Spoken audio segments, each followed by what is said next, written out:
We'll give another 30 seconds or so before we get started.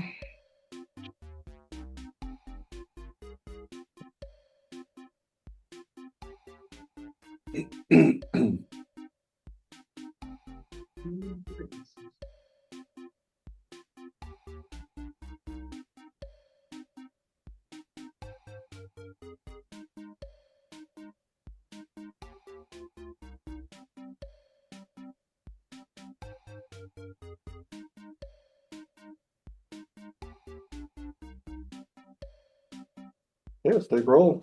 Quincy.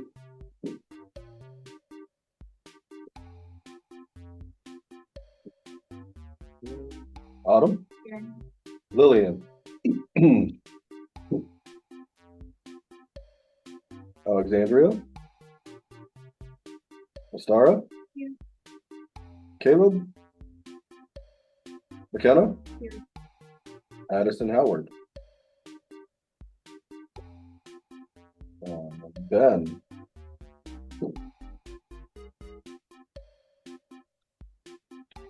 Natalie. Alistair. Maddox. Courtney.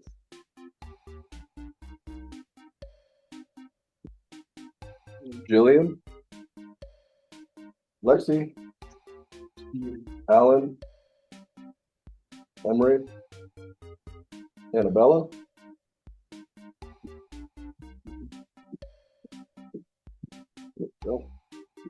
Avery. Jocelyn. Phoenix. Oakland. Addison Harris. Brianna. Peyton. Logan. Logan here. There you are. Chase. Here. Levi.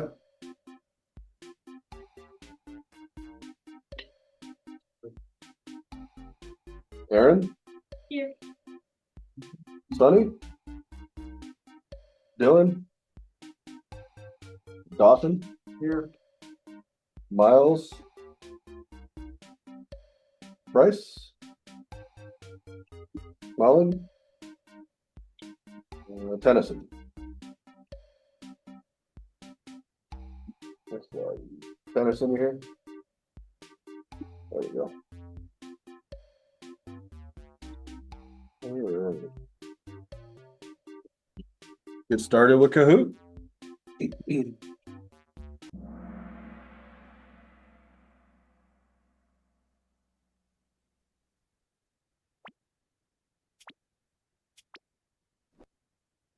True or false? When I have a green light, I can always proceed through the intersection safely.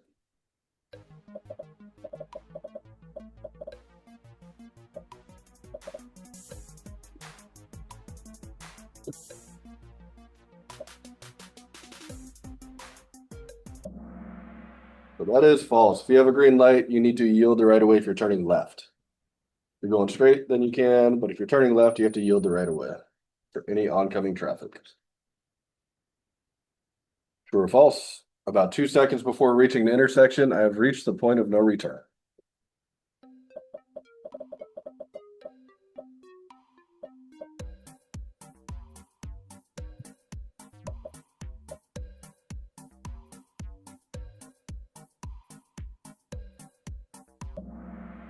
True. So when you're about 2 seconds away, it's a little too late to slow down and stop if you need to come to a stop.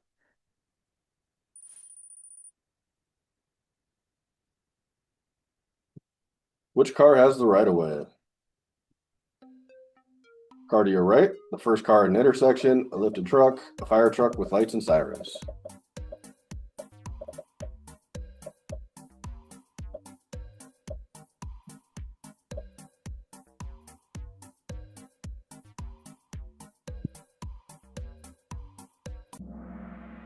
So fire truck with lights and sirens. Any emergency vehicle will always have the right of way.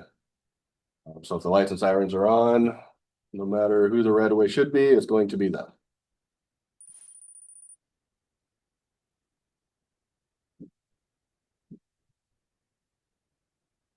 I'm going to approaching a roundabout, you must yield to traffic outside the circle, entering the circle from your left, traffic in the circle, traffic entering from your right.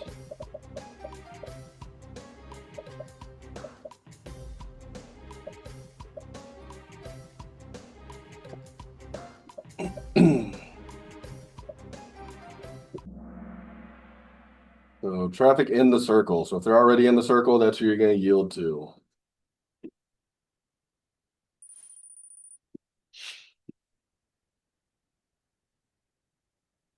Who gets to go first?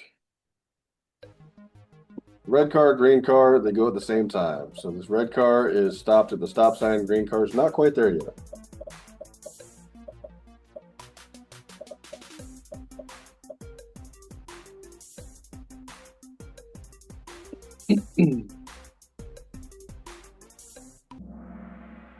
The red car. Red car was stopped first, so it gets to go first.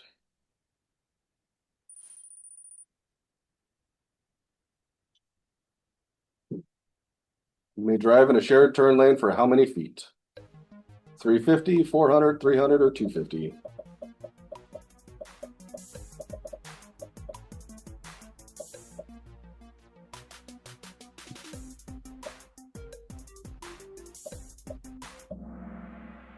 $300 feet. So we're driving a shared turn lane for 300 feet.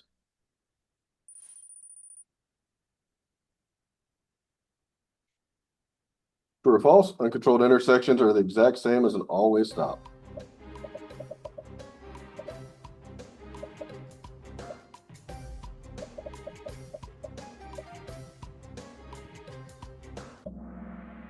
Well, that one is false. So if it's an uncontrolled intersection, you're going to treat it like a yield. So if you can't see left and right, then you're going to come to a stop. If you can see, you don't have to stop. You just want to yield.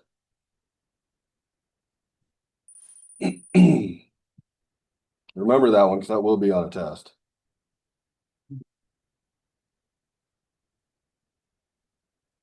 When should I change lanes in an intersection? Never. When I'm going to miss my turn, if it's safe to do so. When changing lanes would avoid a collision.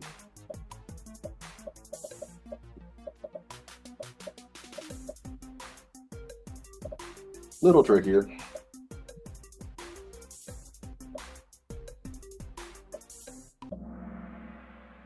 So it is never, and then when changing lanes would avoid a collision. So that'd be because of an emergency. If it's going to stop you from hitting somebody, then that's what you're going to want to do.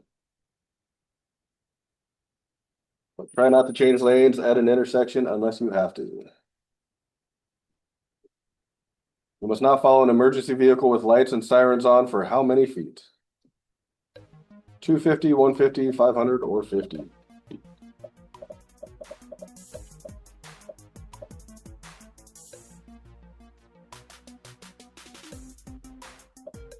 Emergency vehicle goes by you, you have to stay back behind it. How far? 500 feet. So you gotta stay 500 feet away from an emergency vehicle. Give them room.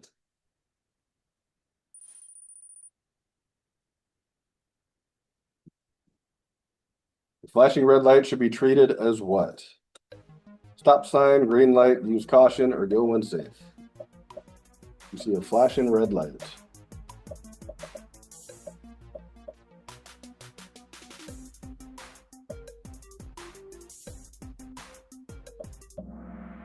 Stop sign. So flash red light is the same as a stop sign.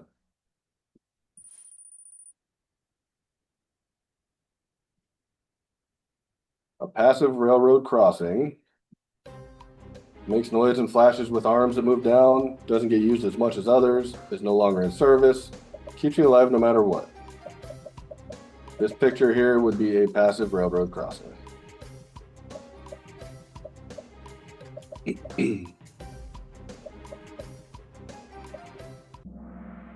So it doesn't get used as much as others. So it didn't have the arms that go down and flashes. And it doesn't have it because it doesn't get used as much. When turning right on red, you want to accelerate to the speed of traffic. True or false?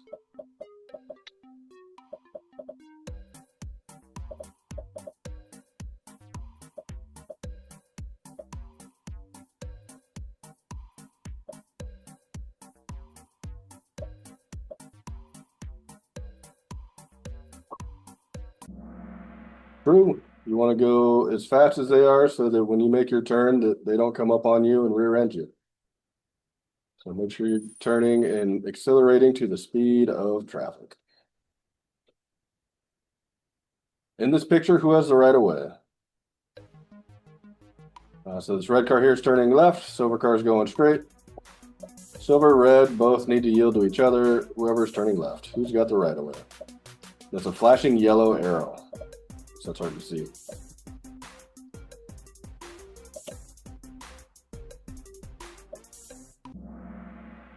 Silver car goes first. The one that's turning left needed to yield because they are crossing their lane. Flashing yellow arrow means you yield. Who has the right of way? Red car, green car, silver cars.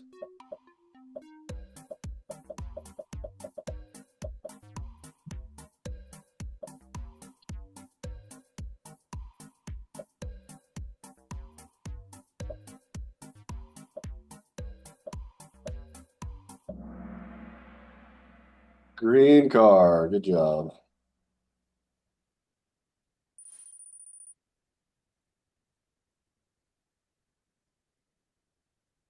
Both cars stop at the same time. Who goes first? Red car, green car, you wave each other on and decide together. You both get there at the same time.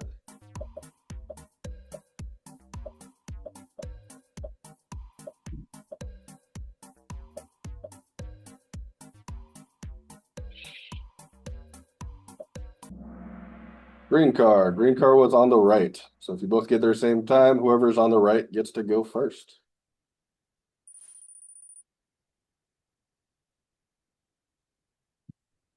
What is not a form of manual distracted driving? Taking a drink, picking up your phone to find the floor, looking at someone pulled over, or reaching for your phone. Those are all distracted driving. Which one's not a form of manual or hands-off distracted driving?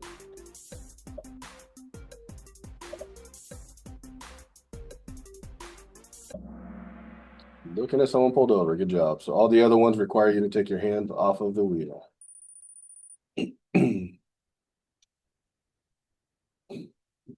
At an uncontrolled intersection, you want to stop for the stop sign, then proceed, follow the right-of-way rules, drive through even if you can't see to the side, and always stop before proceeding.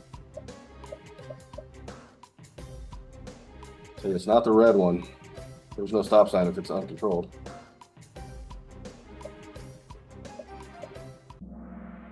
Follow the right-of-way rules. So uncontrolled intersections, you don't have to stop. It's going to be just like a yield.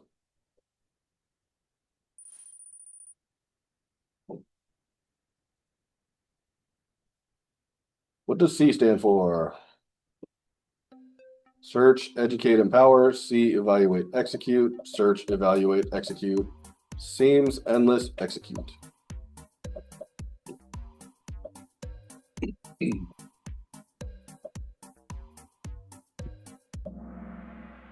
Search, evaluate, execute.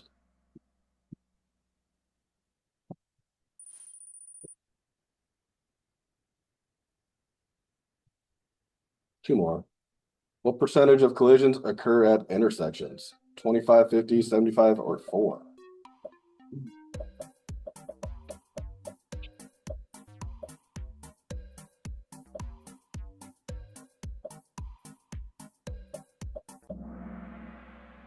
%50 are at intersections. Last one. If you drove up to this intersection, where would you stop first? Stop line, stop sign, crosswalk, or the intersection? This is what it looks like when you pull up. Where are you going to stop?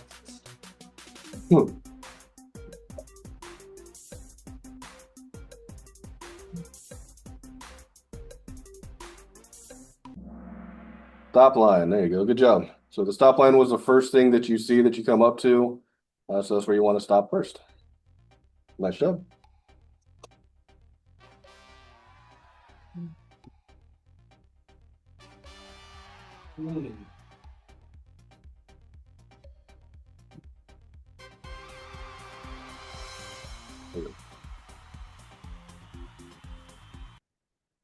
let's get it started.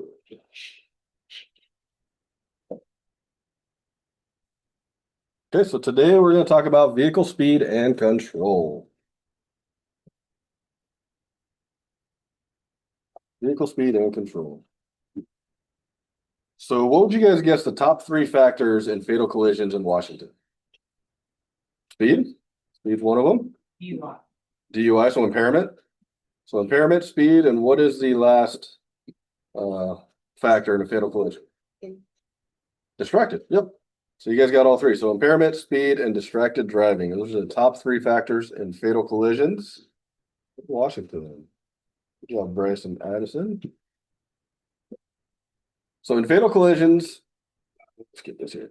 There we go. Teens are at fault for 75% of accidents. 3 out of every 4 fatal accidents a young driver is involved in. So that's huge. That's a big number. The problems occur because of attitudes and behaviors of drivers. So a lot of younger drivers think they're invincible.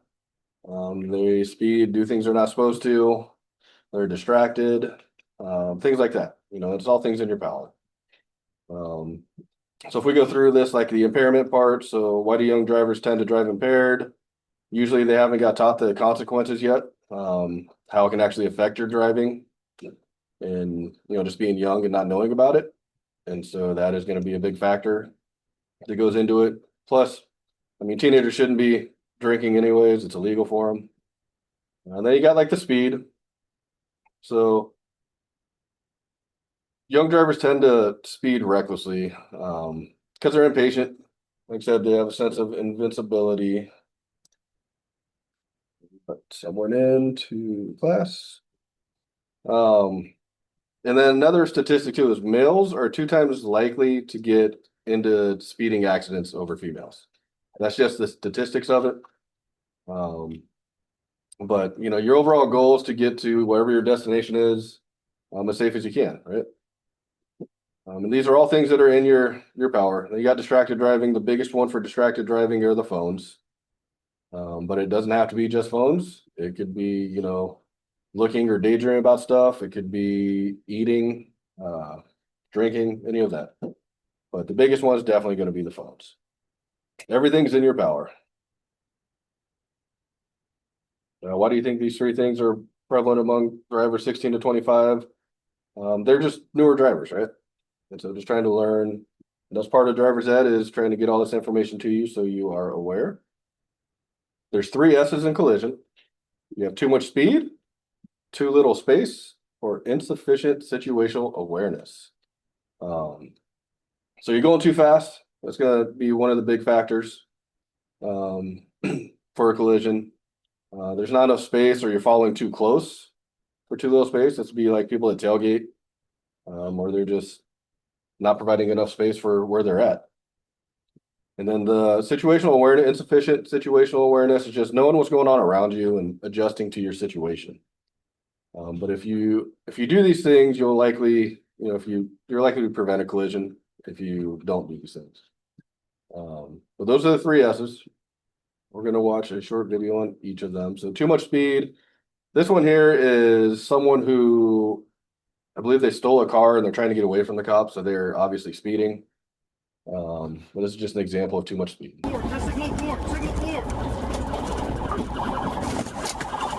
Cars flipping on busy freeways seems like a scene pulled out of an action movie, but this was very real.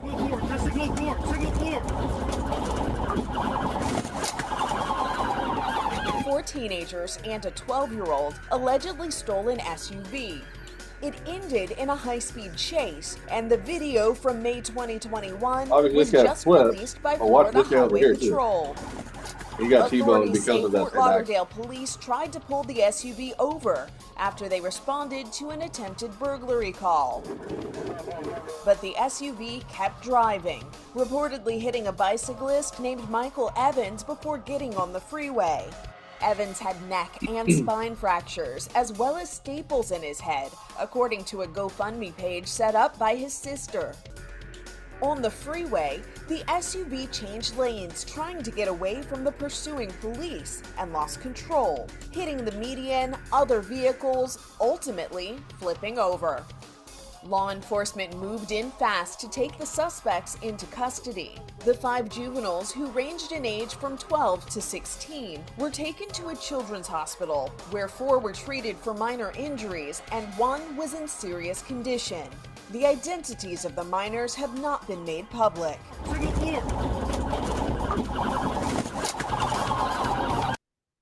So that's just an example, too much speed.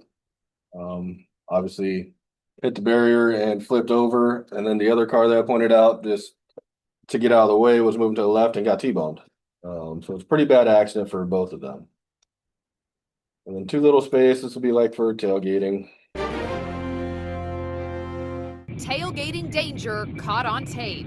Keep your eye on these 2 cars. It's tailgating in the extreme, and it's about to get very serious. Suddenly, the motorist in the front hits the brakes. The tailgater completely loses control. The SUV plows off the highway in Wisconsin. Here it is in slow motion. First the brake check, then the slip and slide. Cops identified the tailgater as a 42-year-old woman. She was unhurt, but given a citation. YouTube videos show how frustrating dealing with a tailgater can be. Check out the pickup following close behind in this video. The truck driver overtakes and makes a rude hand gesture as he goes by, but then he loses control and runs off the road. This video was shot by a driver who's tailgating way too close. Suddenly, the car in front stops. This guy has apparently rigged his windshield washers to deal with tailgaters. Robert Sinclair of the AAA. So, Robert, how dangerous was that tailgater in Wisconsin? That tailgater was very dangerous. When you're on a highway in that situation, it's very difficult to deal with. It was impossible to pull over anywhere. There was no shoulder. So it made it very difficult for the driver that was being tailgated. So, if you want to keep your cool, keep your distance. That's about tailgating for too little space. And then situational awareness. So most of these, they have no idea until it's too late. This one's a little bit longer, I believe.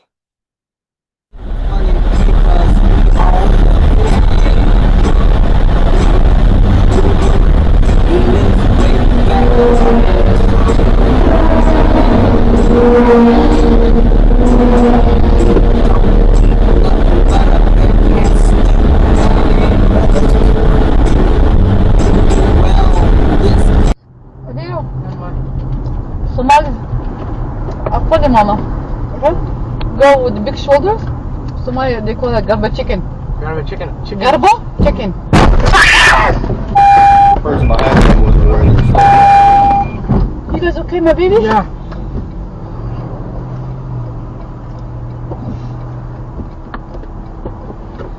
Oh. My baby, is he okay? Yep.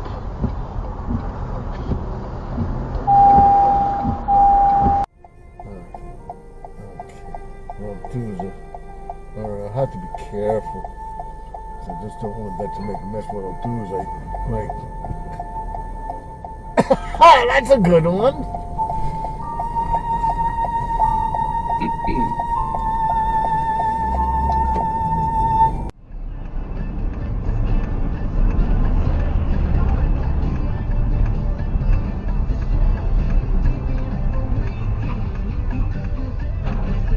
Nice.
So that's all we'll watch of that one. But basically, just be aware, know what's going on around you. So here's some statistics for teenage accidents. 8 teenagers a day are killed in a motor vehicle in the US. Hundreds more are injured every single day. Males are twice as likely to be in a deadly accident as females. The accident rate is twice as high for 16 to 17-year-old drivers as compared to 18 and 19-year-old. Why do you guys think that is? Why is it twice as high? Phones, yeah. Being distracted, not having as much experience driving, just being new. And driving is the #1 cause of death for people the ages of 16 to 25. So that's a huge stat there. #1 cause for 16 to 25-year-olds that are dying are because of driving. You gotta remember, like everybody, it affects the entire community. It affects, people's sons, daughters, brothers, sisters. But driving is something you're pretty much going to do every day. So use safe driving habits. Don't speed. Don't be a statistic.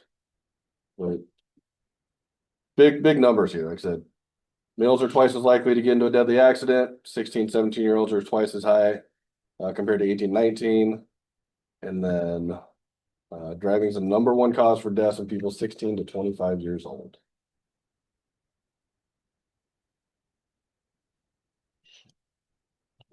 So speeding in Washington. So this is just going over Washington now.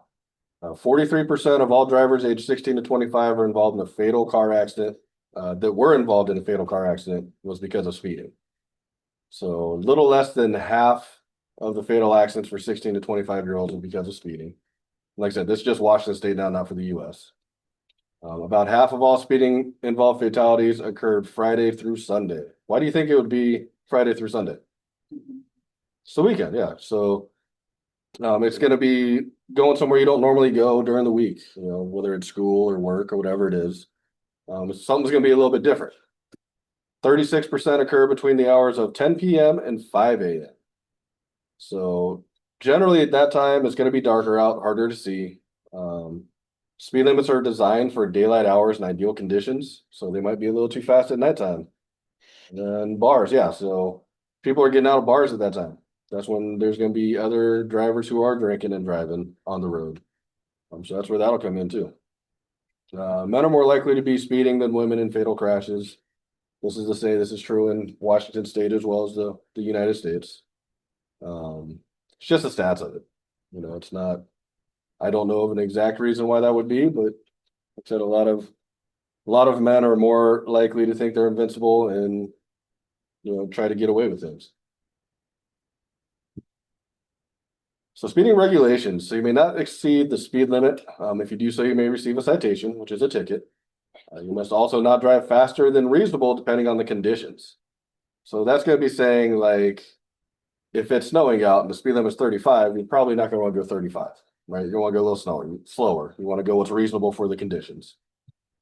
When you're taking your driving test for your license, your speed needs to be within 5 miles an hour of the speed limit. So if it is speed limit is 25, as soon as you hit 31 miles an hour, it's an automatic fail. So you got to stay within 5 miles an hour of the speed limit on your drive test. This is also why, if you're not sure what the speed limit is on your drive test, you want to default to 25. Because if you think it's 35, but it's 25, when you go and hit 31 miles an hour, you're going to automatically fail your drive test. So if you're not sure, go 25. You can also ask whoever the examiner is giving you the test. You can ask them what the speed limit is and we'll tell you. But just make sure you're not 6 miles an hour over, because as soon as you hit 6, that's when you're going to fail. You may need to drive slower than the speed limit when visibility is poor or weather conditions create a hazard. So that's just like I was talking about.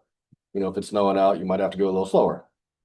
Also remember, it's the speed limit. So you can get a ticket for going 2 miles an hour over. Most cops won't give you one, but if they're having a bad day or something, they legally can. During curves, there are marks for lower recommended speed. There'll be marks for going the speed limit and not. No. So if you're going around a corner and it has a yellow sign, it'll have like a turning arrow, and below that will be a yellow sign that'll say like 25. That's the recommended speed limit.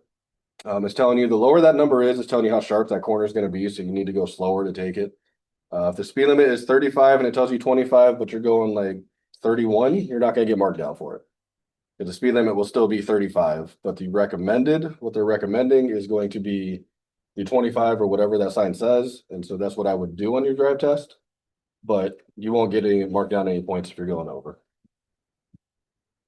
Then this side here, speed limit is 20. You'll see this a lot in school zones when children are present. A lot of times they'll have lights that flash, and when they're flashing, you have to go 20 miles an hour. You can get a ticket for going over. They're a lot more strict in school zones because it's more dangerous for kids. And I believe that it is double for the ticket in a school zone. So just make sure, especially in school zones, you're following it, especially elementary schools and little kids and everything. So this will just be a little bit. We won't watch all of this, but just just kind of going too fast for the weather. We're trying to turn, but because it's nice, this guy can't stop because of that.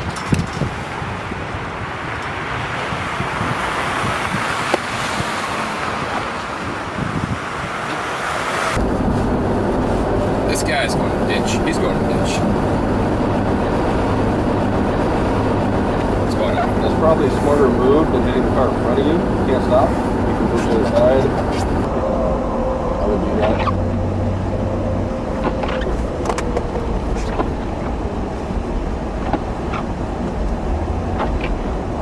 Come on.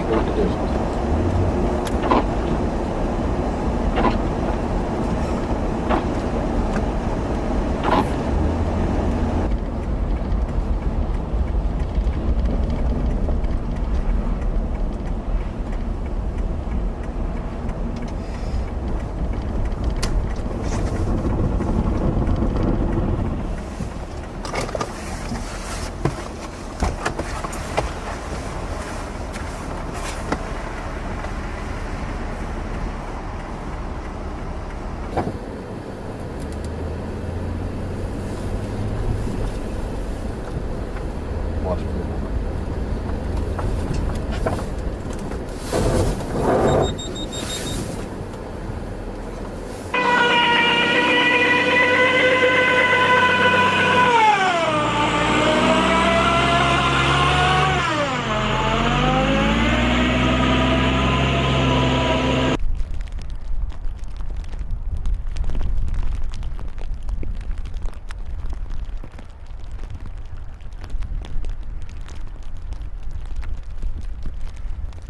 That one ended badly.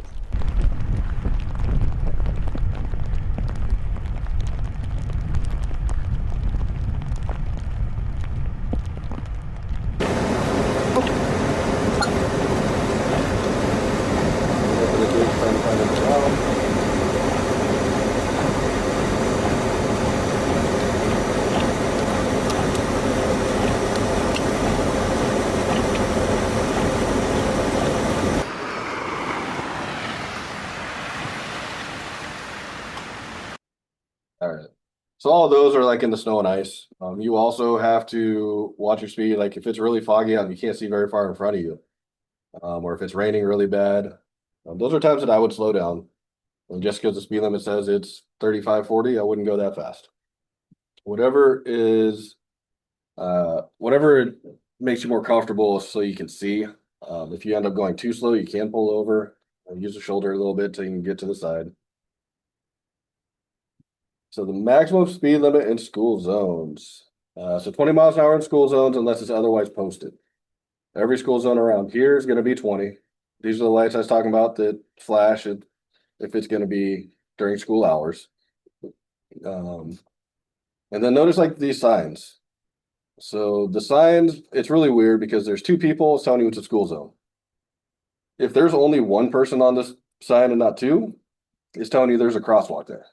And so the school zones will be the only one with two people on there. And then the fines are higher. But this is something, you're going to need to know this. It's on a test, but also it's good to know for the rest of your life. School zones, you got to go slower.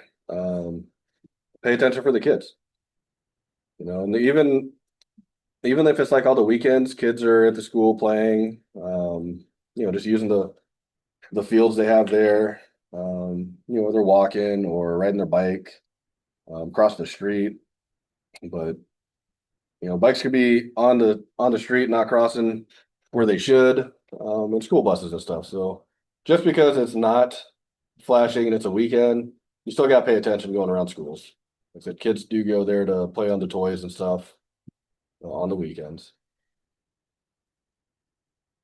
The maximum speed limit in cities, so it's going to be 25 miles an hour on city streets unless it's otherwise posted. If you're not sure, default to 25. And then, how can you tell if you're in the city? You'll see, a lot of businesses, street lights and houses and things like that. But like this is downtown Olympia.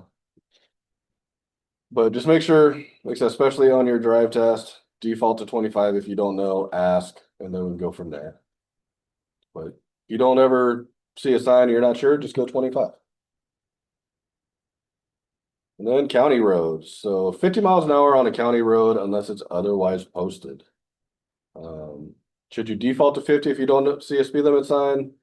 If it were me, I'd default to like 35, 40. If you're on a county road, you just don't know. You don't want to be surprised if there's a curve ahead or, hill or something you don't know what's coming up. 50 is a little bit fast if you don't know. But if you see the speed limit sign and it says 50, then it is safe to go 50. And I would go that fast. But if you're not sure, I'd go a little slower than that.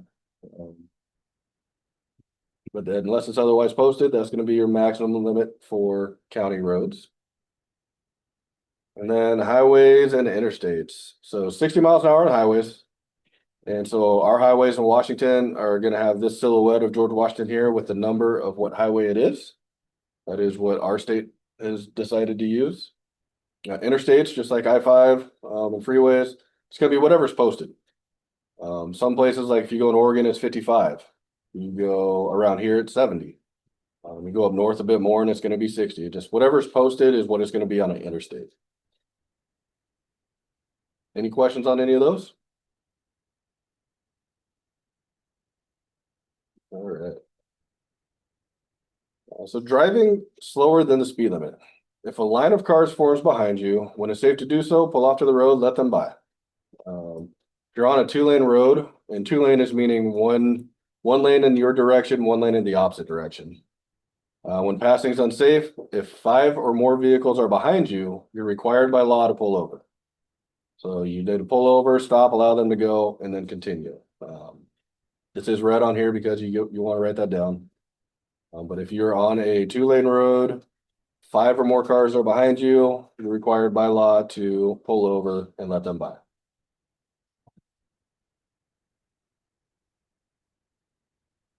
Typically, if you're going the speed limit and there's that many cars behind you and it's piling up like that, I would still let them by.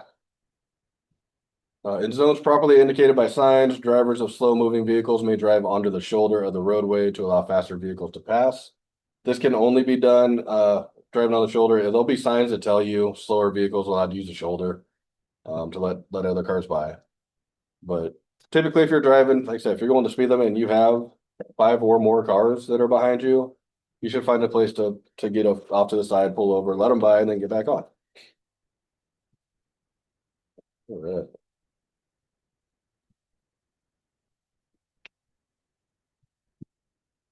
So then you'll see these signs. We come across them here when we do our drives. It says speed zone ahead.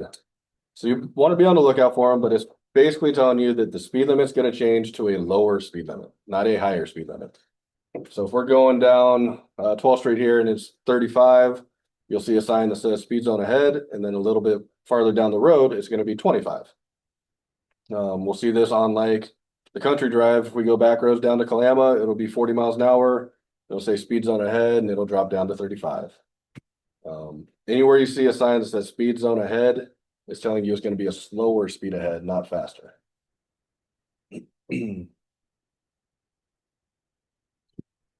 Then speed regulation. So when it comes to like racing, it is 100% not allowed on the streets.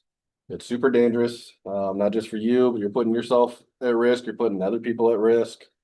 If it's something you want to do, go to a speedway in a safe, controlled environment and do it there. I mean, they have those for that reason. If you do get caught speeding in town, you can get a reckless driving ticket for it, and it's like a $4,000 fine. You can go to jail. Your license gets suspended. So it's not okay to do on the streets. It's very dangerous. So don't do it. So the penalty for speeding.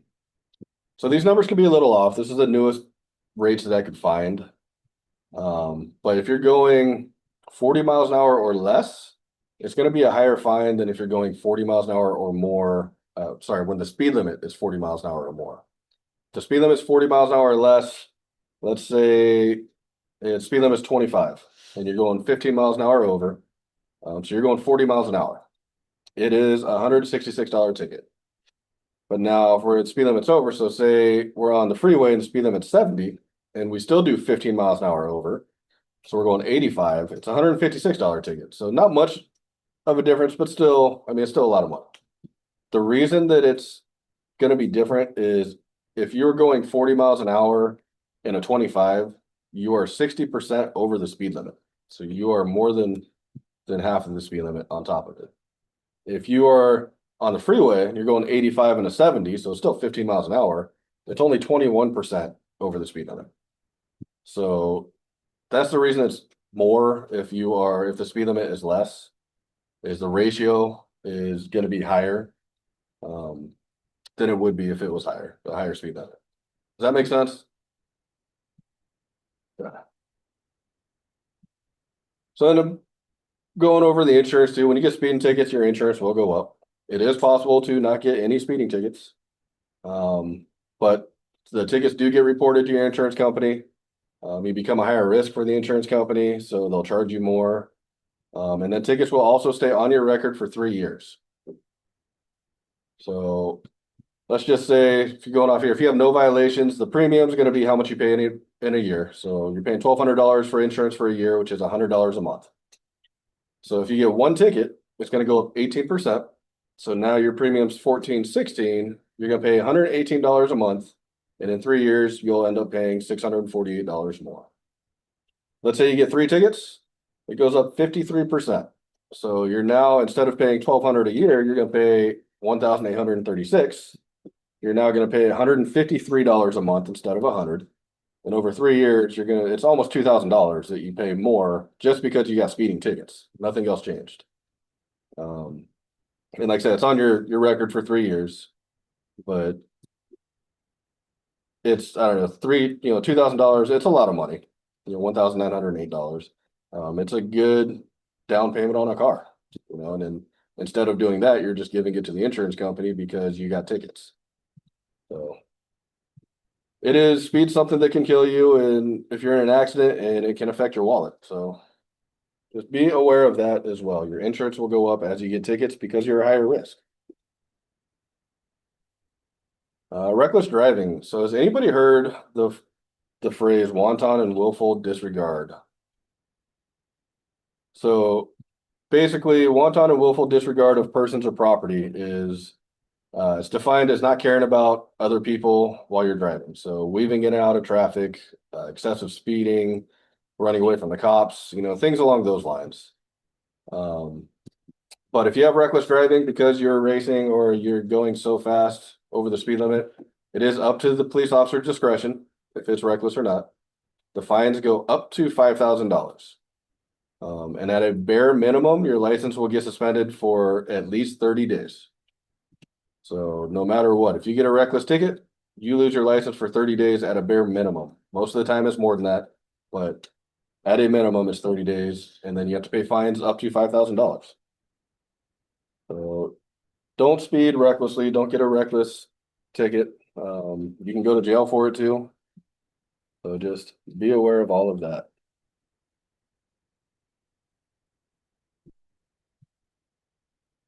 So these are just the physics of things. We're going to cover all these in just a few, but it's just an overview. So speeding will affect the vehicle inertia, the energy of motion. It'll affect your traction, the balance of the vehicle. It's going to affect the stopping distance, how long it takes for you to stop.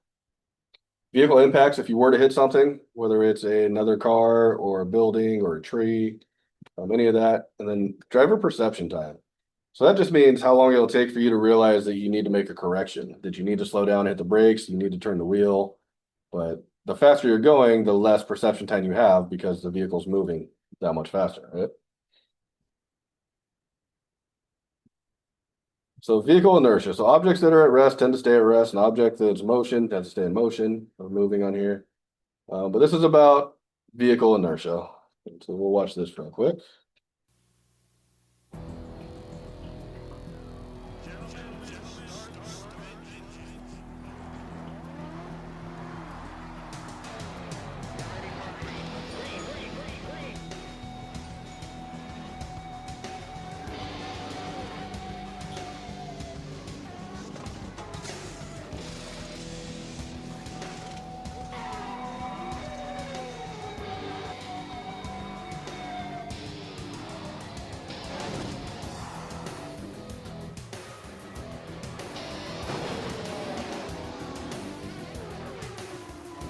These drivers lost control at very high speeds.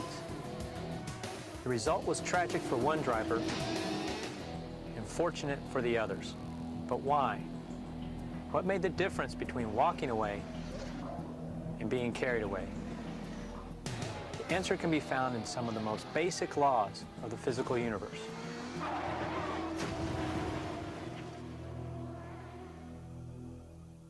Hi, my name is Griff Jones. I teach high school physics. And behind me is the Insurance Institute for Highway Safety's Vehicle Research Center. It's a fascinating place where research engineers assess the crash performance of vehicles by running tests, and where they evaluate new technologies to prevent injuries, like this state-of-the-art head protection system. What's exciting for me is that this is a laboratory of practical applications in the subject I teach. And because they're set up here to crash cars and analyze those crashes, this research center provides a perfect venue for illustrating the physical laws that govern the outcome of car crashes. So follow me, and for the next few minutes, I'll take you behind the scenes where we can explore the basic science behind vehicle crashes. Let's learn about car crashes and physics. Why'd this dummy get left behind? It's called inertia, the property of matter that causes it to resist any change in its state of motion. Galileo introduced the concept in the late 1500s, and almost 100 years later, Newton used this idea to formulate his first law of motion, the law of inertia. It's why the dummy fell off the back of the truck. It was at rest, and it wanted to remain at rest. That's inertia. It's the same property that keeps the china on the table as you pull the tablecloth out from under it.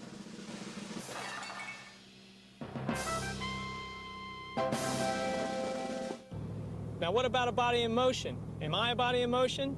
You bet I am. I'm moving 35 miles per hour.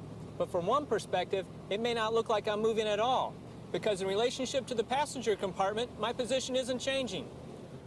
But if you look at me from the outside, you can see that I'm moving at the same speed as the vehicle. In this case, about 35 miles per hour. And if Newton was right, and we know he was, I'm going to keep on moving at the same speed until an external force acts on me. Now, what does this mean to occupants of a moving vehicle? Watch this. See how the car and the crash test dummy are traveling at the same speed? Now watch what happens when the car crashes into the barrier. The front end of the car is crushing and absorbing energy, which slows down the rest of the car. But the dummy inside keeps on moving at its original speed until it strikes the steering wheel and windshield. This is because the dummy is a body in motion traveling at 35 miles per hour and remains traveling 35 miles per hour in the same direction until acted upon by an outside force.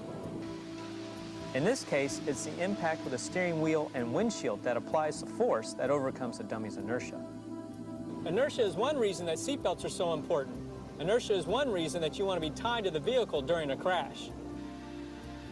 If you're wearing your seatbelt, you slow down with the occupant compartment as the vehicle's front end does its job of crumpling and absorbing crash forces. Later, we'll talk about how some vehicles' front ends, or crumple zones, do a better job of absorbing crash forces than others.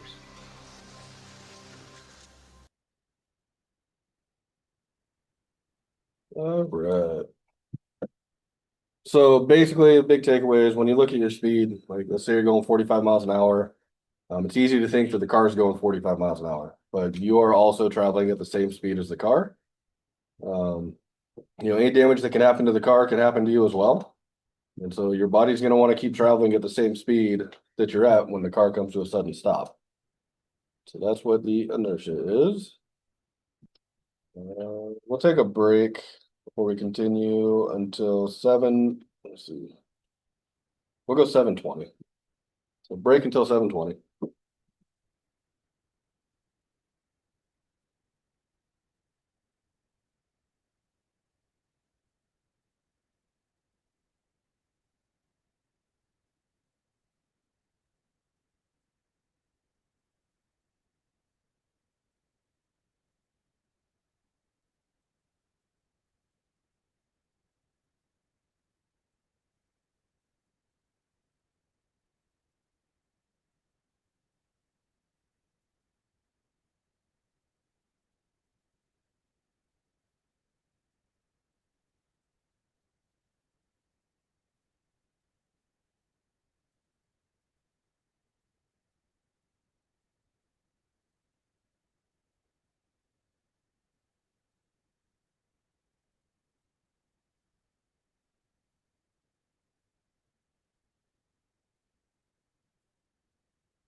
Okay, let's take a roll real quick. Quincy. Autumn. Lillian. Alexandria. Astara. Caleb. McKenna. Madison. Howard. Ben. Natalie. Alistair. Maddox. Here. Courtney. Jillian. Jillian, you back from online? No. Lexi. Alan. Emery. Annabella. Avery. Jocelyn. Phoenix. Phoenix, I also have your permit here. I think you left it from your drive. Hopeland. Addison Harris. Brianna. Here. Peyton. Logan. Chase. Here. Levi. Aaron. Here. Sunny. Dylan. Dawson. Here. Miles. Bryce. Mullen. Tennyson. And Kamaya. Yo. All right. So inertia and curves. So the car wants to go in a straight line. That's just kind of the physics of it. What allows you to make the turn here, like in this picture here, is going to be the traction on your tires. If you have bald tires, it's going to be harder to grip the ground. It's going to make it a little harder to turn. You want to do your turns, you want to start slow and then end them faster. So as you come into a turn, you want to slow down. And then when you get to the end of it, you want to go faster. This is, I think it was Sunny that was talking about the recommended sign for corners. It's this sign here. So what this is telling you is that it's going to be a left-hand turn. They're recommending you go 35 miles an hour around the corner. Notice it's not a white and black sign, so it is not the rules, it's not the law. That's just what they're going to recommend. If this were to say 15, then you know it's going to be a really sharp turn, so you have to slow way down for it. At 35, it's not going to be too bad. So if you see a sign that's like this one, that's just the speed that you need to take the corner at. That's where they're recommending it's safe, and that's what I would do. So vehicle control. So inertia makes the car, like this car here, it's going to want to just go straight. We do want to make the corner, so this green line is where we want to go. But if we're going too fast for the corner, we're going to end up kind of going in the middle here, which is that blue line. So if you're going slower, you'll be able to turn it where you want to go. If you're going too fast, it's going to start pushing it wide out this way, just because the inertia wants it to just keep going straight. When you're in a corner, tires flex. It's kind of like this one here. You have the rim and the tires actually flexing as you go around the corner.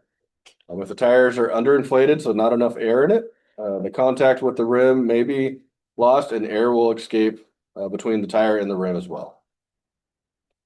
Excessive tire flexion increases tire heat and may result in a blowout. And that's if you have too much air in it.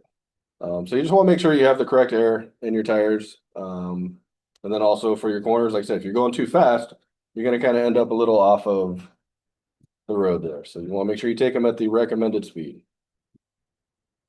Curves and other factors. So traction, that's what allows you to grip the road. The traction that's on your tires. And then you have balance, which if you're going too fast, your vehicle, say it's lifted, like you have a bigger truck or something, it's more likely to flip or roll. But even if it's not lifted, it could happen too. But when you raise a vehicle up, you're going to take the center of gravity up higher. Yeah, Phoenix, that's fine. Sharpness of curves. So the sharper it is, the slower you're going to want to go, right? Just so you can make sure you make the corner without going off of the road. Like I showed in the last slide, the faster you go, the more it's going to push you to the outside. So if you take it too fast, you'll start noticing that. Then the load. So securing the load in the bed of a truck.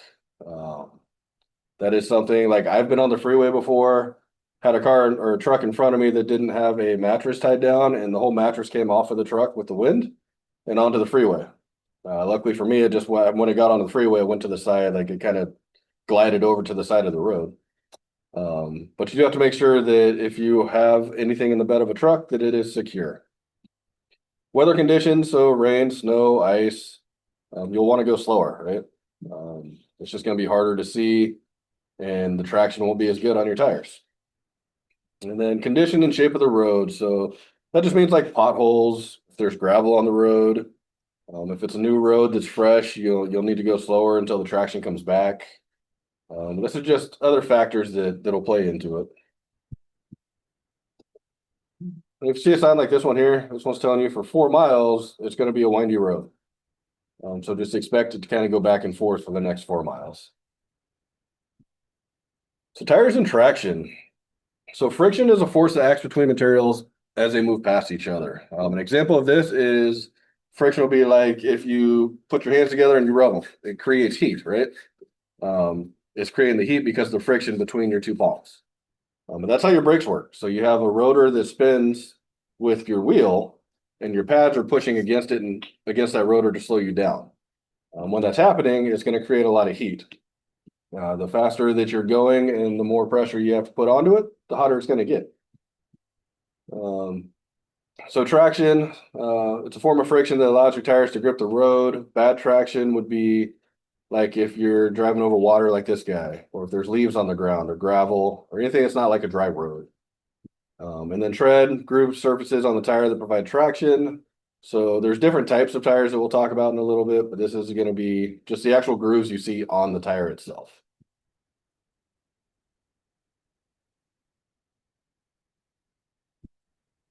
All right, so here's a video on tires and how they work.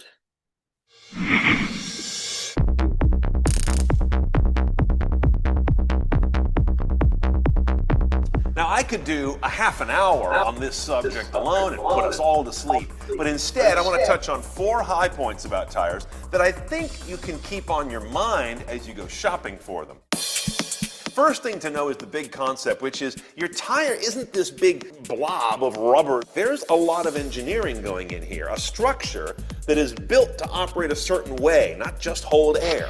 And unlike just about any other part of your car, this one changes shape rather dramatically when it's working. That's an amazing thing to keep in mind as well. Now, the first concept is the contact patch, or the footprint. That's where this tread here sits and meets the asphalt, and it varies in width and length, if you will, kind of this way, depending on the tire design, pressure, and your car's weight. What happens at the contact patch is amazing. That footprint allows 3 major things to happen. First of all, for power to be applied to the road as the wheel is turning one way in relation to the car, and for braking to happen as the wheel is being resisted kind of in the opposite rotating direction in relation to the car. And then you've got the other 2 axes, which is kind of out and in laterally across the tire. That's how cornering happens, and you get that nice grip. And all of those dynamics typically will happen all at once or within a second of each other, and the tire's got to be able to deal with all of them well. The next thing that we all notice very much, and you should be aware of, is the profile of the tire, its height with relation to its width.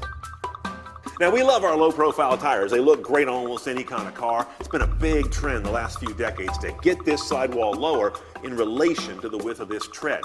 But what does that is the frame inside the tire. They're called the belts. They're made of either polyester or steel, and they don't just bring that profile down. When you do that, you change the nature of how the tire operates in 2 kinds of loads. One is radial load, the load that comes, if you will, kind of vertically down on the tread. The stiffer this is, that may change the ride comfort. You get more drumming in the car. You get less of a soft, compliant ride. And this low-profile tire also has a very different behavioral for lateral loads, which is sort of this side-to-side load. Think of it as a cornering load for the most part. This low-profile sidewall is stiffer. The tire's going to kind of scoosh less left to right as you go in and out of a corner. That's great for performance, but that can also harshen up your ride because there's less give in this overall design. It's a trade-off between that sharp performance and that comfortable, compliant ride quality. And And then, of course, there's the tread itself, that actual intricate pattern that we all know and see on the face of the tire. This isn't just here as a random pattern or to look cool. The ideal tire, to be honest, has no tread. If you're driving in perfect conditions on a dry piece of pavement on a summer day, like this slick right here, it puts the maximum amount of rubber on a dry, clean, smooth piece of pavement. But that's not the real world. So our tires on passenger cars do have tread. We drive on roads that have gravel, that have snow, that have rain. So your tread is designed to deal with all those, to work its way around gravel and find the traction between the actual rocks, to get down in snow and find some grip in that material, or on a rainy day to take the water in the middle of the tread as you race down the street and evacuate it out the side. Otherwise, you end up flying on the surface of the rain. That's called hydroplaning, and that's no fun. And two other factors about tread design. The way that it grips and then releases the road is a key part of how well this thing does in corners. Is it going to create oversteer or understeer? All tires have some slip as they turn, but the nature of that allows the car maker to dial in the cornering behavior they want in their overall vehicle. And finally, tread has a lot to do with quietness of a tire. The way these lugs grip and release at the road creates more or less and varying kinds of sound.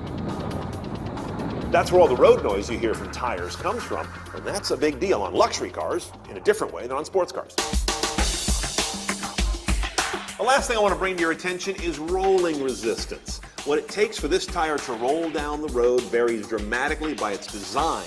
The really grippy, wide, sticky tire is going to be great at cornering, accelerating, and braking, but perhaps require more energy just to keep the car moving at a set speed, let alone to accelerate it. And that's not a good guy in an era when automakers are looking everywhere to save even a few drops of gas per mile. Now, it used to be that low rolling resistance tires, which you'll find on many very high efficiency cars, were awful. They were like having a 3-day-old bagel mounted on each wheel. Now, they tend to be pretty decent performance tires. Not extreme, but acceptable. They're much better at having a quiet ride, pretty good performance, and actually looking good as well.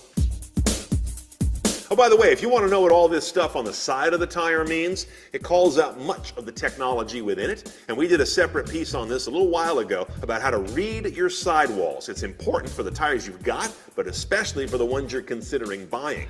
I'll put a link into our episode 64 show notes to take you right to that piece, and that's at cnetoncars.com. More Car Tech demystified right now at cnetoncars.com. Click on Car Tech 101. That's just a bit about the tires and the tread on them. So tire inflation and traction. So how much air is in your tire is going to change your traction that you have. So if you're underinflated, so you don't have enough air in it, it's going to grip on the outer edges. So just the outside here, like here, where it's darker is where it's gripping the road. The middle is not touching the road. If you're overinflated, it's going to be the opposite, where it's just the center. It's going to make the tire more round. So only the center part's going to be touching it. And that's the only part making contact. The outside temperature changes tire pressure. So the hotter it is, the higher the pressure is going to be. The colder it is, the lower. So sometimes, like in the wintertime, you'll see this light come on here on your dash, and it's telling you that you need more air in your tires. Could be totally fine, and then just because it got really cold, you lose pressure and it becomes lower. So you might have to add some. And then the opposite, when it's really hot outside, you could have too much pressure in there because the heat is going to make you have higher pressure. But this is what a symbol, it's supposed to look like a tire with the traction on the ground, and it kind of goes around with exclamation point telling you there's something wrong. But that is what you'll see on your dash if you need to check your tire pressure. So poor traction situation. So what is a situation that wouldn't provide optimal traction?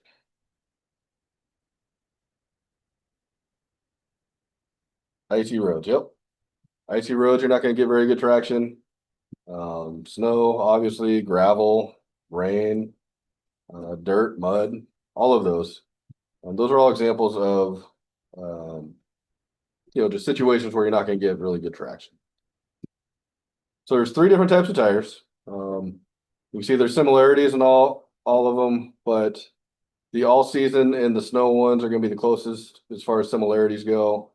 And then summer tires, there's not as many gaps in there on the rubber, and it's going to get better traction. You get more rubber touching the ground, but it's not going to, it's not, if you're in water, it's not going to create grooves like over here. It's going to kick the water out the sides. This will keep it in the middle, so it's going to be harder to expel the water. But yeah, snow tires can also, like you see these little holes, these are for studs. Studs are just little metal round spikes almost that are pressed into the rubber so that you get better traction in snow or ice. It's just another point of contact that kind of gives you a little bit more grip than it would. But in Washington, all season tires are the most common that you'll see. It's just all around decent tire that gets good traction. Summer tires are best for the summertime when it's not going to be nearly as much rain and stuff. And then snow and winter tires give you the more traction. But typically they don't last as long as a summer tire. So this video is going to talk about hydroplaning. Hydroplaning is, if you think of like skis, where the ski's on top of the water, it's very similar. The tire kind of lifts up off of the ground of the road and it's on top of the water.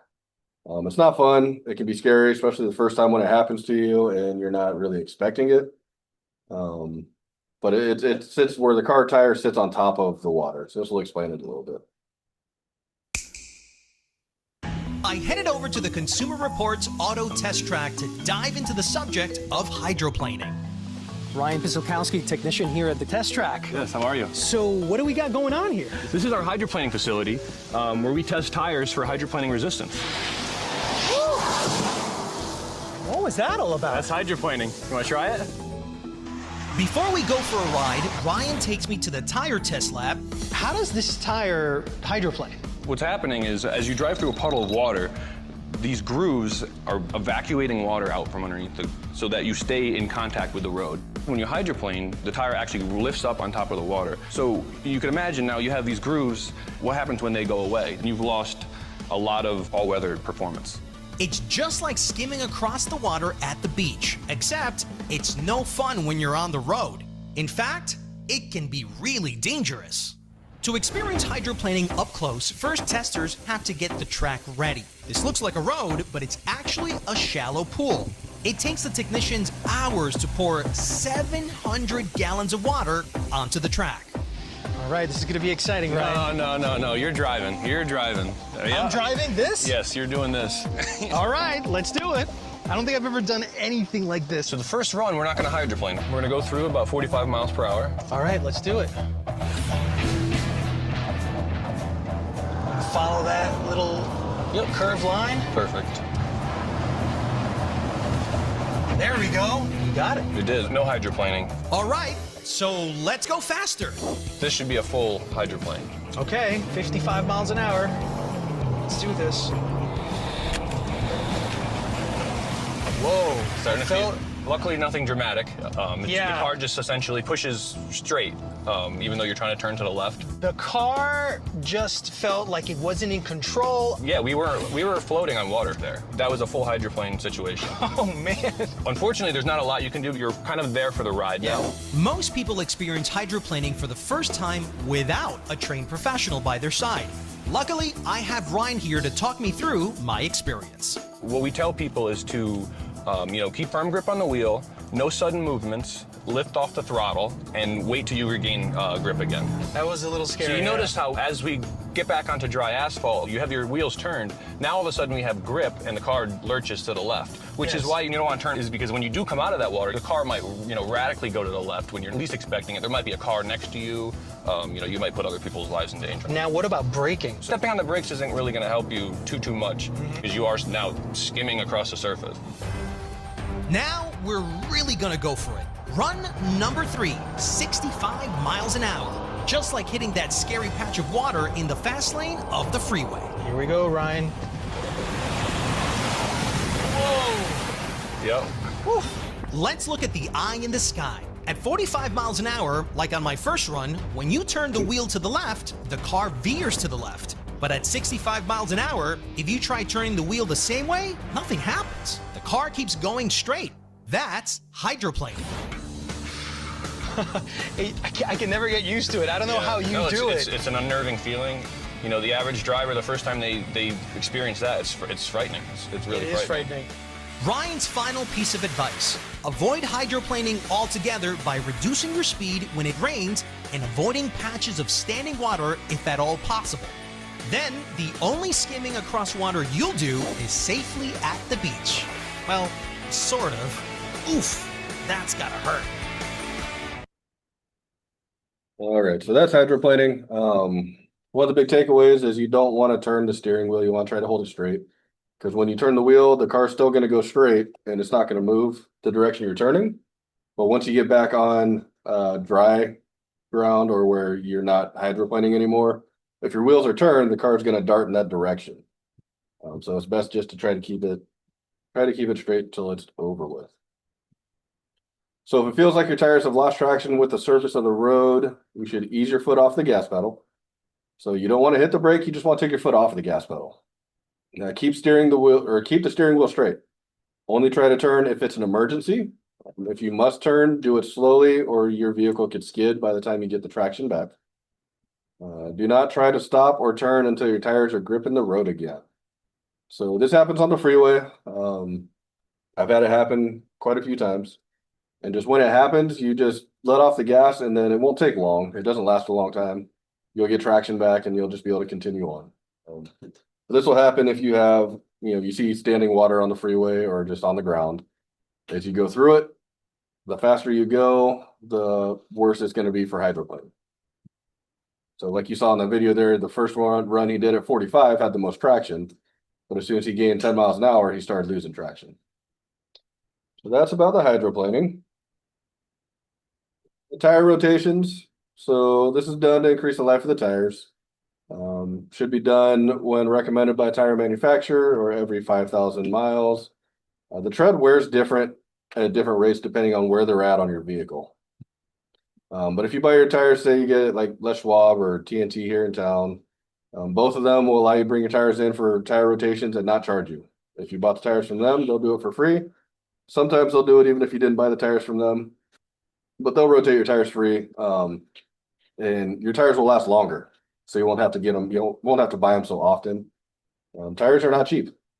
Depending on which style you get, it can range anywhere from $650 to $2,000. Just depends on what you're getting. But, it's just one of those things that shows you if you want to do it yourself. If you have a front wheel drive car, you're going to take the front, or sorry, if you have a rear wheel drive or four wheel drive, your front two, you're going to alternate, back two just go straight up. If you have a front wheel drive car, the front's going to go straight back and the back two are going to alternate. But by doing that, your tires will last longer. You won't have to buy them so often. Vehicle balance. So distribution of a vehicle's weight on its tires is a contacted ground. The center of gravity is also known as the balance point. On most vehicles, like if you look up here on the top, it's going to be low and towards the front. The reason it's going to be towards the front is because the engine is up front and that's going to be one of the heaviest spots on the vehicle. So that's where it's going to keep it more towards the front.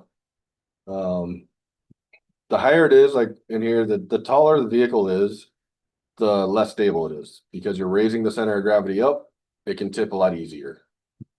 So on here, which Jeep's more likely to roll? It's going to be the one that is taller. So raise the center of gravity, it's going to be more likely to roll. If you lower it, it will not be nearly as likely. It'll be more stable. And then also like when turning, if you have a car like the one here on the right, you have all this stuff on the ground. If you notice when you turn, you kind of lean the opposite direction. So if you have a bunch of stuff in your car and you turn sharp or have to hit the brakes real hard, things kind of move around, right?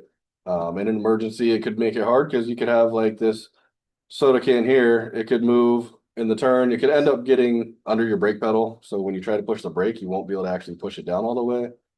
So it's a good reason to keep your car clean, just nothing on the floor, especially on the driver's side.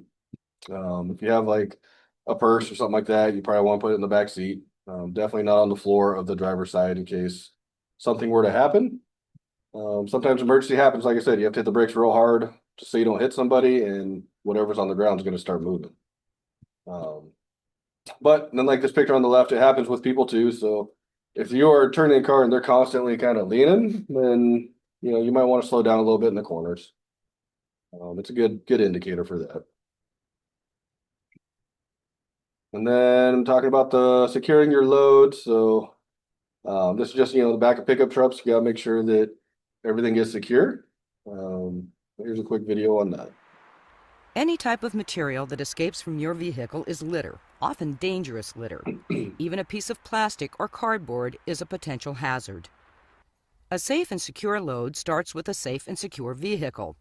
Every vehicle has a weight limit. Don't exceed it. Make sure your tailgate latches properly and will stay closed if your load pushes against it. When you're loading your vehicle, remember there are several forces that can move or shift your load. Hitting a bump, turning a corner, sudden braking, these forces can tip items or send them flying onto the roadway. It's important to balance and strap your load to prevent items from shifting. Wind is another huge force that can turn your load into an airborne hazard. To lower wind resistance, try to keep your cargo below the top edge of the truck bed or trailer. But even materials that are below the edge of a truck bed or trailer need to be held down and secured. Remember, if you're traveling at 60 miles per hour, your cargo is being hit by a minimum of 60-mile-per-hour winds. During a storm, wind that strong can uproot trees and knock humans to their knees. A load is secure when no cargo can slide, shift, fall onto the roadway, or become airborne. The first step in securing a load begins with tie-downs such as straps, ropes, or chains. Bungee cords should not be used as primary tie-downs. While bungee cords add security to a load, they're not strong enough on their own to hold many items in place. Some of the most secure, easiest to use tie-downs are webbed straps with tightening ratchets. As a general rule, the strap should be rated with a tensile or holding strength twice the weight of your load. Tie-downs must be in good condition. Ripped or frayed straps and ropes should not be used. Don't use a chain with bends or dents in its links. And twine, string, even small gauge cord or rope is not strong enough to secure the weight of most cargo. To secure a load, often the best approach is to overestimate your needs for tie-down strength. Cargo netting is another tool for securing loads in the back of a truck or open trailer. Netting is useful for holding smaller, lighter items in place. It isn't designed to keep heavy items from sliding and shifting. There are several options for tie-down points on a truck bed. Adjustable tie-down hooks are easily moved to meet differing needs. A more solid but less adjustable option is a stake hole eye bolt. These are inserted in the stake holes, then screwed and tightened into place. Another handy tool is a cargo bar. It buttresses against the sides of a truck bed. It helps hold items and keep them from sliding or tipping. Rubber mats, along with other blocking devices, can also reduce movement of cargo and help hold slippery items in place. Once the load is tied down and cargo cannot shift, spill, or become airborne, consider covering the load with a tarp. It's important to tightly tie down the tarp all the way around, or the tarp itself can fly off and become a hazard. All right, so if you're driving a truck, just make sure you put things in the back, they're secure. It's something that's not going to fly out. Like I said, I had a mattress fly out in front of me on the freeway and it just went to the side, but it was kind of scary to watch because you don't know what it's going to do. And then this will be a quick video about trailers. I got to show you a video on towing a trailer as well. It doesn't matter if you're towing boats, quads, motorcycles, or sleds. We've got 10 tips for you adventure junkies that won't put you to sleep and will help keep the boys in blue at bay.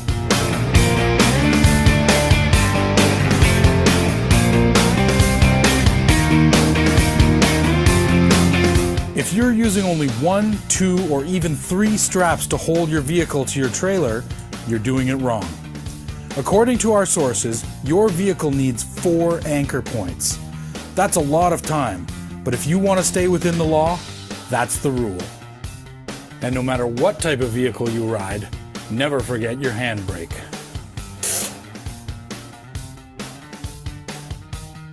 Make sure your tie-downs are rated for at least half your vehicle's weight.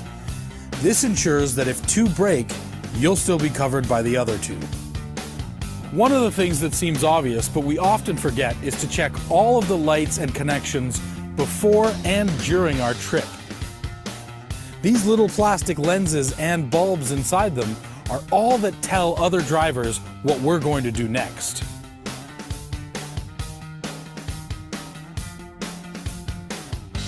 Perhaps one of the most important aspects of transporting your load is making sure you're not overweight. If you're just using your truck, go by the manufacturer guidelines. If you're using a truck and a trailer, well, we've all seen some pretty raggedy loads out there. Just make sure you're not overweight. When you attach your breakaway chains, it's essential that you cross-loop them. The reason for that is that if your tongue comes off of your hitch, the tongue will land safely in the cradle. Make sure your hitch and ball are the same size. This seems like a no-brainer, but if there's anything that's going to mess up your adventure faster, we don't know what it is. If you're using a pickup truck or an exposed trailer, cover your load. There's always the chance that some stray bit of dirt, snow, or a piece of your machine can fly loose and hit another driver. Inspect your load at every stop. This includes your towing vehicle, your tongue, your hitch, your electrical connections, your breakaway chains, the trailer itself, the wheels, underneath the vehicle, and everything inside the trailer and your pickup bed. There's no excuse for not carrying a spare. While the police in Ontario are an extremely friendly bunch, it's their job to make sure that the roads are safe for everyone. And we can help them by having a safe and legal load behind our truck. And that's it. With those 10 tips, you can have your next adventure in style. Stay safe out there, my friend. All right, to tow a trailer, one of the biggest things, making sure the electrical plug is plugged in. You want people behind you to know when you're braking, so the brake lights on the trailer turn on, when you're turning, so the signals turn on. Just make sure that is plugged in so people behind you know what's going on. What do we got here? Oh, so this is it's a video about what happens if you don't wear a seatbelt. This is literally people falling out of cars. Ой, нихуя. Едь, газуй.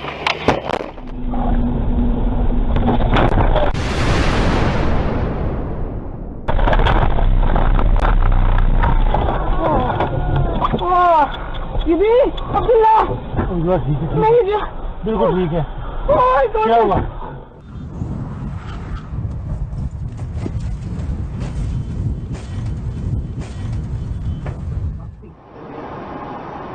I don't know if they all do.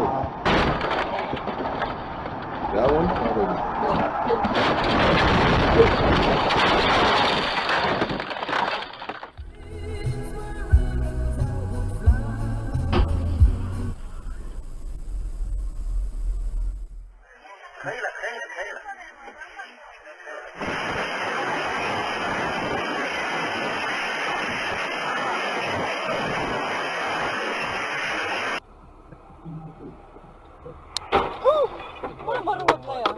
О, Господи. Тихо, стой, не вылазь. Долбоеба кусок, блядь.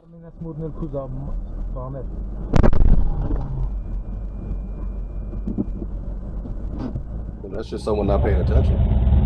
Distracted.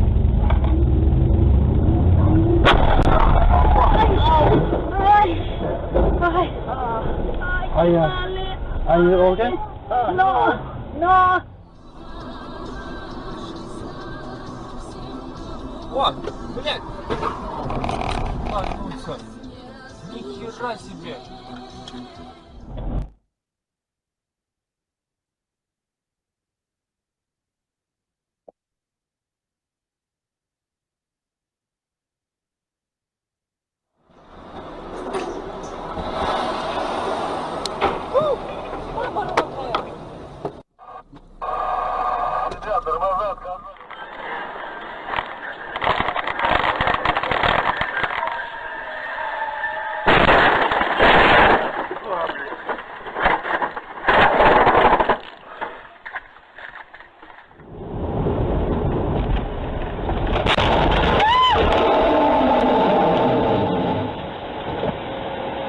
manhole.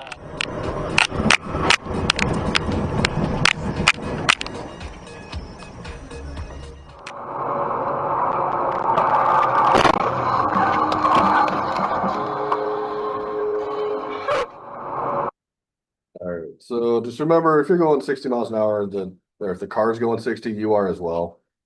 If you don't have your seatbelt on, you're going to keep moving at that whatever speed you're going. Yeah, a lot of those were not pretty at all. So you want to make sure you wear your seatbelt.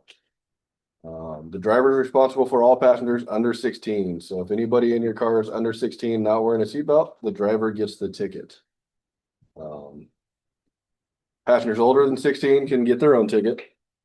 The shoulder belt should fit snugly across the middle of your chest and lay on your shoulder away from your neck. That way, if a bad crash does happen, your neck is not going to get caught into the seatbelt. And then the lap belt should fit snugly across your hips and not across your stomach. So you never want to be in a car without your seatbelt on. Even if you're not going far, every time that you get in the car, you're going to want to wear your seatbelt. If the wheels are moving, then it should be on. I've heard reasons of people who don't like the government telling them what to do, so they don't wear it. And it's literally just to keep you safe. It has nothing to do with the government.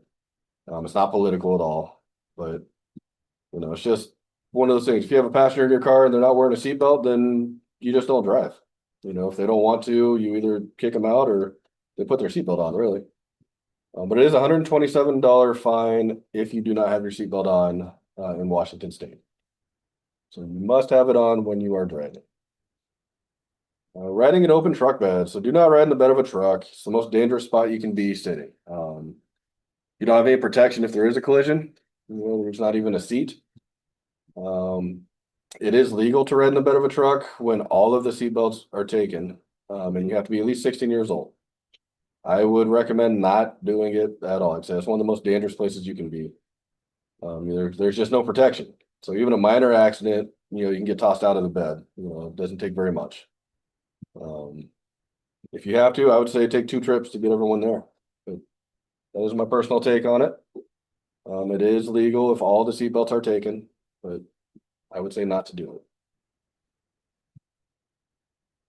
So now, energy of motion. So it's also known as kinetic energy. It's the harmful force in a collision. So the higher the kinetic energy is, the higher the risk, right? It's basically, the formula is going to be 1/2 of the mass, which the mass is going to be the weight of the object, like the car, times the velocity squared. The velocity is going to be the speed, right? So what do you guys think? What would cause a greater change in energy motion? So what's going to be a higher risk? Doubling the weight of a vehicle or doubling the speed? If you had to guess. Speed? Yeah, it's going to be speed. And the big reason here is the speed's the velocity, you're going to square it. So it's going to be quite a bit more. That is 100% true.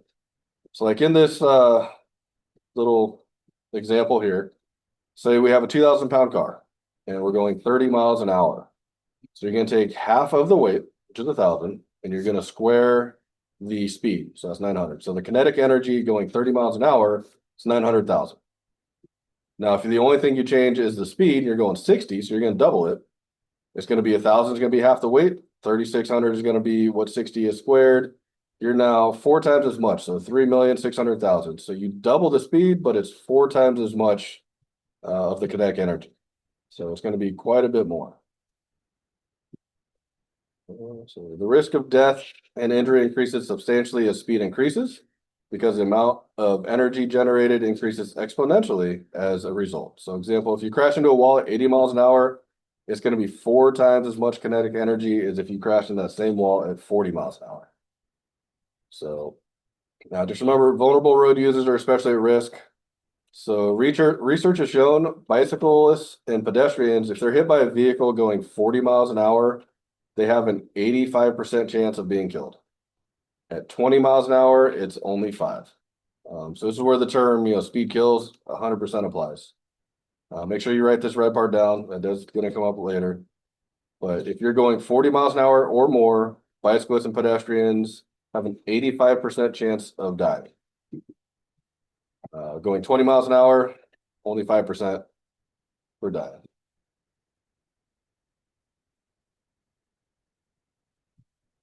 Okay, gravity is going to naturally affect the energy of motion.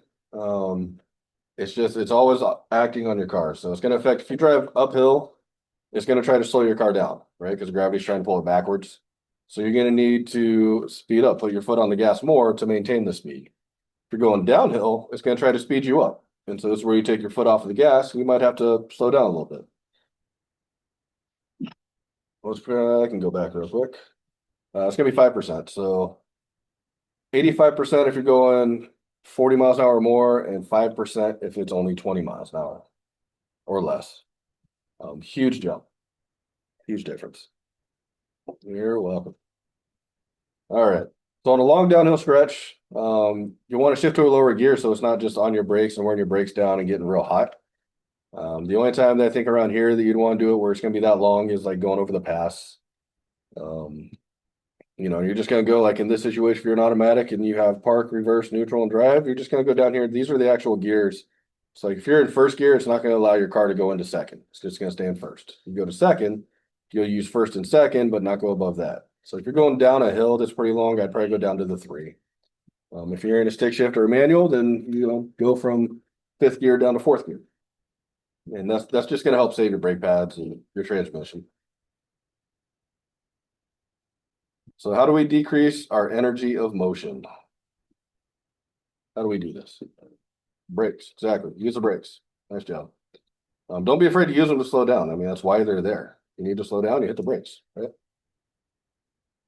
Stopping distance. So the faster you drive, the longer it's going to take to stop. So if you're going 30 miles an hour, it's going to take 44 feet for you to realize I need to start slowing down. 45 feet to actually slow down or stop. So when you add that together, you get 89 feet. So if you're going 30 miles an hour, it's going to take you 89 feet to come to a stop. It's roughly 6 car lengths. Now let's say you double that and you're going 60. It's going to take you 88 feet to realize I need to do something and hit the brakes. 180 feet to actually stop. It's going to be 268 feet total to come to a stop. So that's like if you're on the freeway going 60. It's 18 car lengths. It's going to take you 268 feet to come to a stop. So the faster you go, the longer it's going to take. Weather is going to play a factor in this. So if you're in the rain, it's going to take you twice as long to stop as if you were on dry ground. So like on here, if you're going 35 miles an hour, it's saying it's going to take 60 feet to stop on dry ground. It'll take you 120 in the rain. If you're in the snow, it's going to take you 180 feet. So instead of 60, we're up to 180. If you're on ice, there's less traction. You're going to slide a lot. It's going to be 12 times as much the stopping distance. And it's going to be 600 feet or more. Something to watch for on the rain, like when it first starts to rain, it's been dry for a while, all the oils that leak from the cars, they're going to be on the road and they come up to the top of the road just because water and oil don't mix. So it's going to be a little slick. It's going to be a lot more slippery than if it was dry. So the worse the weather, the longer it's going to take you to stop as well. And then following distance. So you want to have a 4-second following distance that we talked about the other day. This is going to be the distance between you and the car in front. So for this blue car, the reason how we're going to do this is as soon as the car in front of us passes this tree, we're going to start counting. So once they get to there, we'll say 1, 1,000, 2, 1,000, 3, 1,000, 4, 1,000. If we get to 4 by the time we pass that tree, then we have 4 seconds of following time. If we get to 2 seconds, then you need to slow down a little bit and give them a little more space. If you're over 4 seconds, you get to like 6, then that just means you have plenty of space between you and the car in front. But no matter if you're in town, you're on the freeway, doesn't matter how fast you're going, you want to have a 4-second following time between you and the car in front. So you want to use the brakes to slow down, watch your following distance, wear your seatbelt, all of that. There is one more video I'm going to show you. It's a little bit longer. It's not like super long, but it's a little bit longer. It's a sad video, so make sure you pay attention. It's kind of the consequences of distracted driving. After this video, we're just going to end the class. So if you're on Zoom, after the video, just type here once you're done watching it. But we're going to watch this last video, and then we'll be done with class after this video.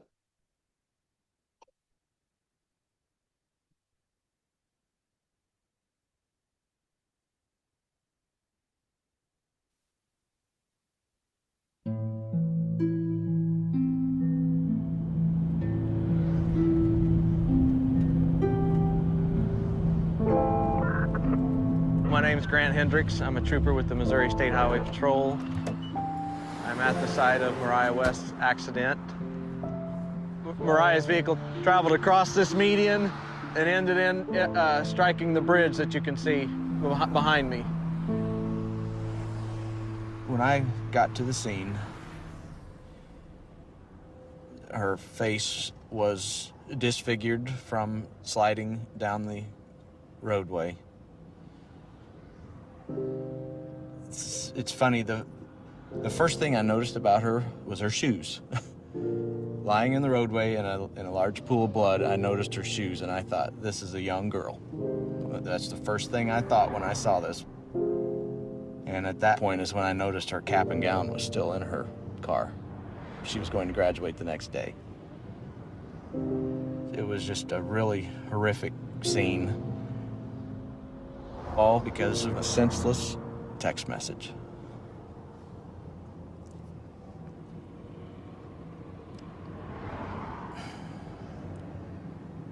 It's just sad. Sorry, it's just sad.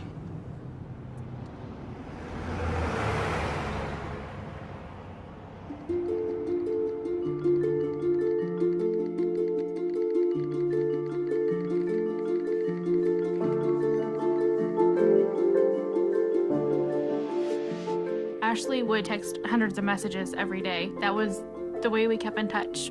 We would definitely text more than we talked. Mariah was a multitasker extraordinaire. She could text better than anyone I know. She could be having one conversation with me, completely focused, while having a text conversation with somebody else. We'd be at school, at home, movies, bowling, driving. Not even looking at her phone. It didn't matter where we were constantly texting.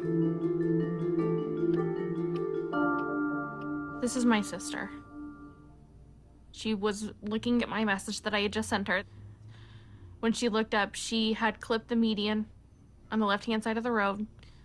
Her truck flipped, and as it was flipping, she was actually ejected through the driver's side door, and she landed in the ditch about 300 feet from her truck. People will tell you over and over again, it's not your fault. But knowing that you were the person that she was talking to when she was killed.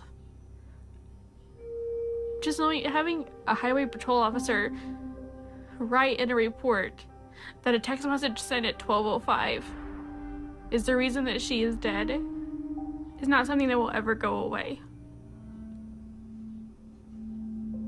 If I could talk to her one last time, I would just say, I'm sorry.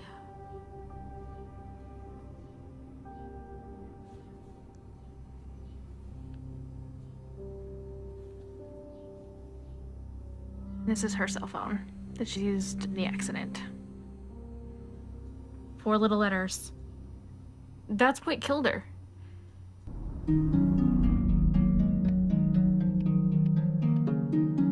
People don't realize it could just take 3 seconds.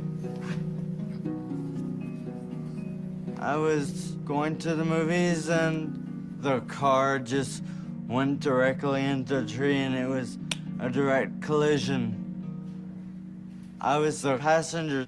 I collided with the tree on my right temple and I was declared dead on the scene 3 times. I used to be able to drive. I used to be able to go for walks. I used to be able to run around town by myself. I used to have a job. I was normal. And all this, I cannot do anymore because they had the text. This is the text message that changed my life forever.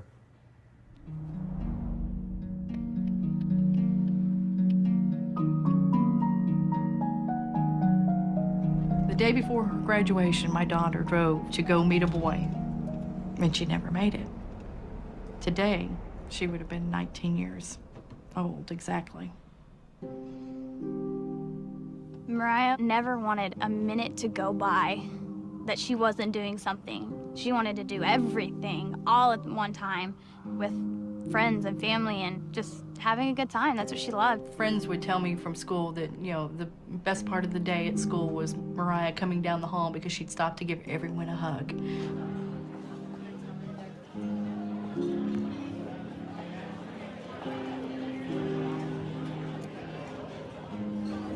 Okay, guys, in honor of Mariah. Happy birthday to you. Happy birthday to you. Happy birthday, dear Mariah. She had met a guy who played baseball, and one evening she just spontaneously got in her car and said, "Hey, I'm gonna come watch his game." He was texting her to tell her directions of where she needed to go. And I guess she just looked away for too long. Where are you at, you know? Like that was it. One of her friends had no idea that she had been in an accident, so he kept texting. We ended up having to send him a text back to say, please stop. She's in critical condition in the hospital, and we don't know if she'll even make it. She always worked her magic, you know, and still to this day, without her being here, she's so much still a part of our lives every day. She was our sunshine. She really was.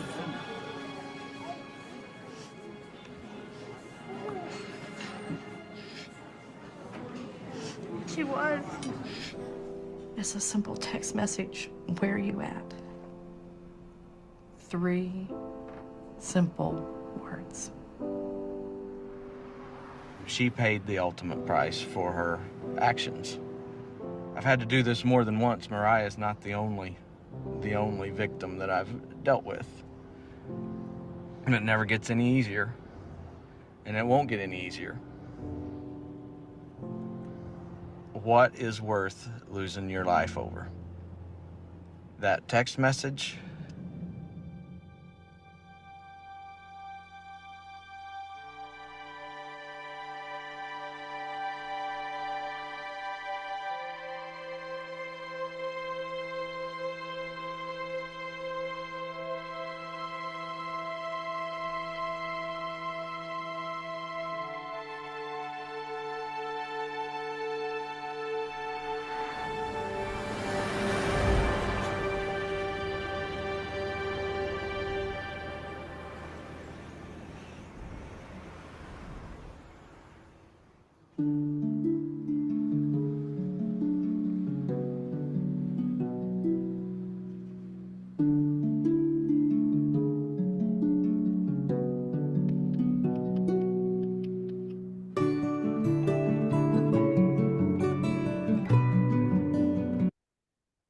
So that's pretty much it. It can wait, right? Just don't text and drive. If you guys on Zoom, just stay here, and everyone here, you are good to go. We'll see you guys next week.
I see some of you are still here. Do you have any questions on anything?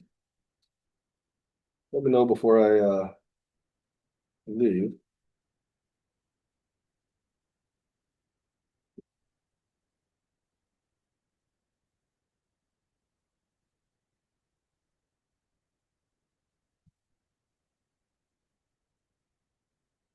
No questions?